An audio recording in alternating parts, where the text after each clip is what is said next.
Good morning, everybody. I'm Jeff, and I'm the Camp Cook. Today I'm going to start a series on how to make food from staples that you get from your local food pantry, food bank, whatever you want to call it. All the items I got in here, these are my personal items that I've received from the food bank. They come from the Salvation Army. So first off, I want to say thank you to the Salvation Army for all that they do. Something a lot of people don't know about the Salvation Army is that little red bucket that they have out every Christmas, 100% of that money goes towards helping people. It's not sucked up by upper-end bureaucrats. 100% of the money goes to helping people. I'd also like to thank the Salem Lutheran Church over in Sycamore, Illinois. They do a great job too, and they've supplied plenty of food for me. I live on disability, veterans disability, and it's a meager disability, and it's kind of hard to live on. So there's a lot of things I've received here. First off, I'm going to say about this horrible milk. Everybody thinks it's so horrible. Oh, you can do this, you can do that to make it taste better. You can't do anything to it to make it taste better. It is what it is. So, what do you do with it? You use it for cooking. So, some things you can do with it. You can make hot chocolate. You mix up cocoa powder, milk powder, sugar, and a little bit of salt. Mix it all together thoroughly, and it makes a dry powdered mix for making hot chocolate instead of the little bags that can be very costly. Use it for that. Use it for making. I use it for making biscuits and gravy. I start out with the water and I mix it in there, and I use this because you're not going to taste that horrible taste once you get your seasonings in for your sausage and everything, and your butter in the pan. It tastes fantastic. Mashed potatoes. My wife doesn't like them. I love them. There's nothing wrong with these instant mashed potatoes that you get. I'm not sure if the USDA puts them out or not, but they supply them to the food bank. We have peaches. There's a lot of things you can do with the peaches. You can make peach cobbler, peach betty, peach pie, or just eat them out of the can, but there's a lot of ways you can do it. Soups.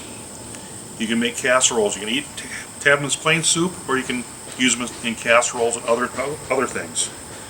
The refried beans don't taste the best out of the can, but hey, it's food. It is a staple. I'll teach you how to season that to make it taste much, much better. Then we have tomatoes, tomato sauce. They push a lot of that onto us. We all know it doesn't taste good out of the can. But if you put the right seasonings in it, you will have to buy seasonings. You can't get everything at the food pantries. You will have to put out some money, and you will have to buy some seasonings. You don't have to buy the top brands. You can go to the Dollar Tree or wherever, Walmart, wherever, and buy their $1 spices. They're overruns from the bigger companies is what they are. You will have to throw them out after about a year because they do lose their strength. They don't smell as good, don't taste as good. You do have to replace them just like the big brand stores, but they are good spices. So you're going to have to stock up on those things. There's some things you're going to have to buy to make a meal. Kidney beans. I love these. I like mixing them in with ground beef. Ground beef and a can of the stewed tomatoes and some onions. And I make a chili, not real chili, but a type of chili. And I love eating it.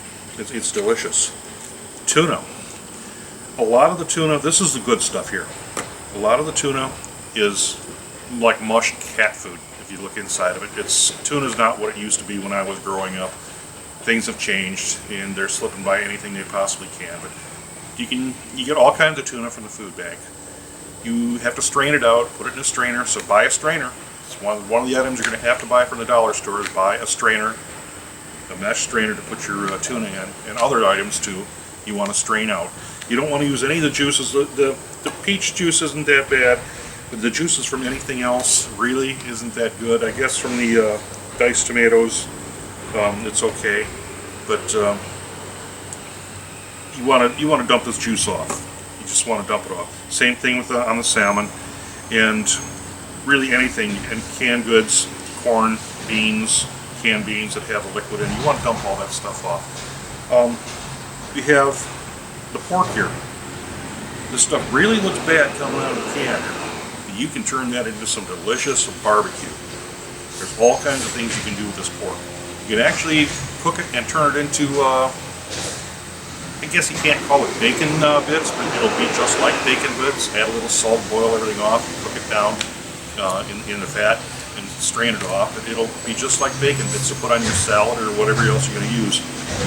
The beef, you can take this, And you can make stews out of it, you can make barbecue out of it, casseroles, all kinds of things out of that beef. It's absolutely delicious. So it looks a little grody coming out of the can, but it is edible. It will keep you alive, it will sustain you, and it'll put some meat on your bones. We have here dates. What do I do with dates? Many things you can do with the dates. You can stuff pork with them. You can make paste to put in pastries and things like that, along with the raisins. You can take the raisins here, and you can make put those in a lot of different foods. Pork roll. Apples and raisins go great in a pork roll. You take a pork loin, you cut it open, about a ½ inch thick, roll it out, put this in there, roll it back up with your seasonings in it and everything. It tastes fantastic with apples and raisins. There's a lot of things you can use these raisins for. People think they're just for snacking on. No, you can make a lot of them. I combine it with the dates. I'm a retired pastry chef. I combine it with the dates with a little bit of sugar, a little bit of honey, grind it all up in a food processor, and I add a little bit of allspice into it. I myself don't like cinnamon, and some people are allergic to cinnamon, so I leave the cinnamon out. But I make a fantastic pastry filling for making my Danish and things like that. Beans. These have a lot of fiber in them, a lot of protein. A lot of vegans eat the beans because it somewhat replaces the protein. Doesn't replace the protein 100% from meat, but it somewhat does. Get as many beans as you can. If it says take what you can use, take about 6 or 7 bags. Store this stuff up. Folks are running into a time where things are going to be harder to get. We don't know what's going on with the current situation with the plague and the weather and politics and everything like that. Cover your butt. Get as much of the stuff as you can. Don't tell anybody how much you have, because you're going to be a target. We're not going to get into politics here. We're not going to get into prepping or anything else in my series or any of my stuff. We're going to stay away from it, but I just have to explain why I'm telling you to stock up on this stuff. Things are going to get hard. They're going to get very hard for us. We haven't seen the worst of it yet. In my 64 years of living, I've never seen it this bad. Never. And I've seen bad stuff. Lentils. Everybody says, ugh, lentils. I love this stuff. I just fixed some lentil beef soup the other day. Put lentils in it, celery, onions. I would put carrots in there, but my wife doesn't like carrots, so I left the carrots out. I took a steak that I got from the food pantry. I grilled the steak on my grill, seasoned it and everything. After I grilled it, I chopped it up, and I put it in the soup, and the soup tasted just like steak. It was delicious. I used beef broth, the boxed beef broth. We'll go into that recipe later on. I'll show you how to make all of that. Rice. Rice is a very good staple. This one bag here will feed us, the two of us, for about 2 weeks. 1 cup of rice, 2 cups of water, a little bit of salt. That's your basic rice.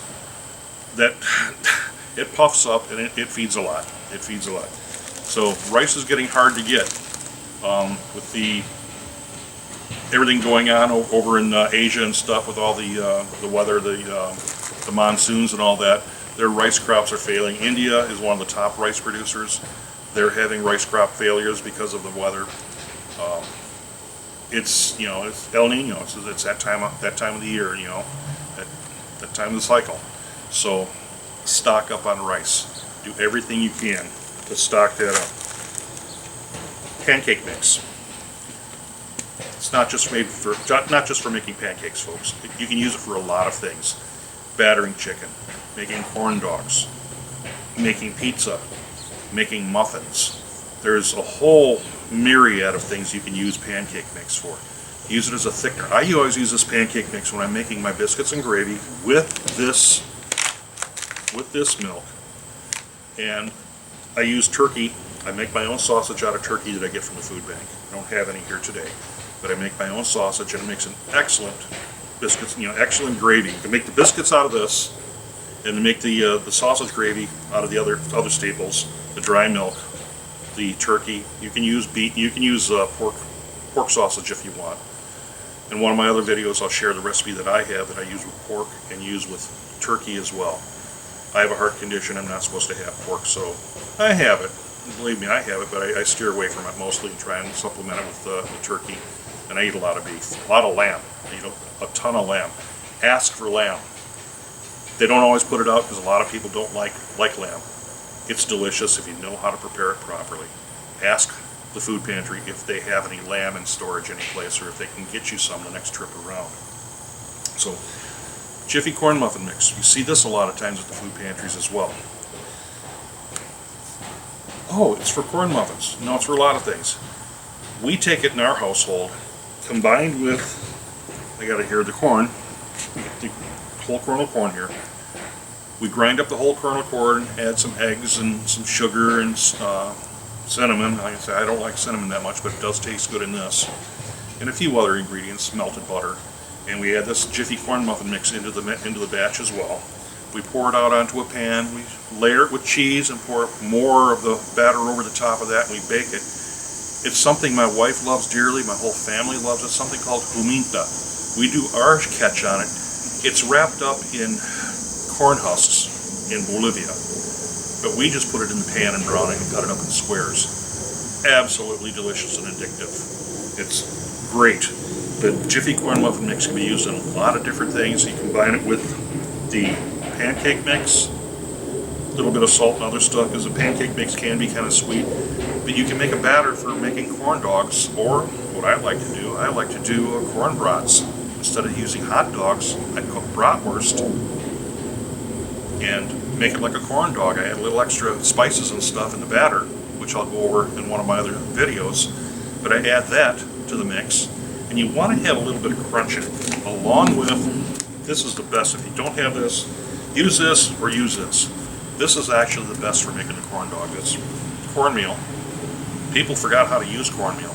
I use it for everything. When I bake, I throw it on my pan as a bearing so the bread doesn't stick to the pan. I can make cornbread out of it. I can make paleta. Some people say, oh, polenta, because they've only had polenta where it's been boiled and refried. You add spices to it. There's bunches of different ways you can make paleta. And then you have your meat sauce down here, spaghetti sauce. Now, this stuff makes nasty. You have to add herbs to it. But everything has to have herbs and spices added to it to make it taste better. Because right out of the can, it's not going to taste good. But polenta with pasta sauce on it, absolutely to die for. It's good. It just has to be made the proper way with the proper seasonings in it. If it's not seasoned properly, it tastes blasé. But you can use chicken stock, you can use beef stock. Some people use pork stock in the South to make it taste a little more like a bacon, bacon flavor to it. It's a good staple. It will keep you going. A lot of good things. The salmon. Make salmon patties out of it. People forgot how to make salmon patties. You can make salmon noodle casserole, same as tuna noodle casserole, but with salmon. A lot of different dishes you can make with salmon. I'm not a fish eater, but I will eat salmon. The little sausages. You can make a lot of beans and weenies with those. There's a lot of things you can do with those little sausages, cutting them up. They're a little salty. I don't really call them a staple. I don't think they're all that healthy, but they do give you, a little bit of a taste on your comfort needs when you're fixing those comfort foods. I don't have any bag of red beans up here, or I neglected to bring them up. The red beans and the pinto beans, but you can make your own. The beans you're making, Boston baked beans, navy bean soup, all kinds of things with beans. Refried beans, you can make your own rather than using the ones in the can. You soak them. And there's many ways to soak them, but you have to remember, don't put salt in until the very, very end, because the salt will take it and make it toughen up, and it'll taste like it's raw. It won't even be soft. So those are just a few of the things that I have here. As I go on, I'll add more things as I get them. Try and get as much meat as you can. Don't get too much meat where you're not going to use it, because some people hoard the stuff. It's free, and they just load their carts over. And you're going, that's one person and they have no family, or just two people and they have the giant carts filled full of food, and they're not going to use them. They throw most of it away. But meat does not keep in the freezer like people think it does. After about 3 months, it starts to get freezer burned, and if you don't use it, it tastes really nasty because it toughens up because the freezer's pulling all the moisture out of it. And there's really no way that you can really keep it beyond 3 or 4 months without something starting to happen. I'm not going to teach canning because I know how to can. I can a lot. But there's so many canning videos out there, and it's so dangerous if you do something wrong. It's safe, really safe, but again, it's dangerous if you do something wrong.